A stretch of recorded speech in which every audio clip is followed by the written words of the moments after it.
तो जी फ्रेंड्स, पहले देखो भाई आप ये गाड़ी, क्या सोच रहे हो भाई कि ड्राइवर को नींद आ गई होगी या फिर किसी ने साइड दबा दी होगी? तो ऐसा नहीं है भाई। आगे वाली गाड़ी भी देखो भाई आप, ये देखो भाई, क्या लगता है इनको भी नींद आ गई होगी?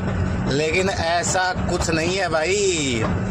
ये हाईवे है भाई, अमृतसर जामनगर वाला एक्सप्रेसवे।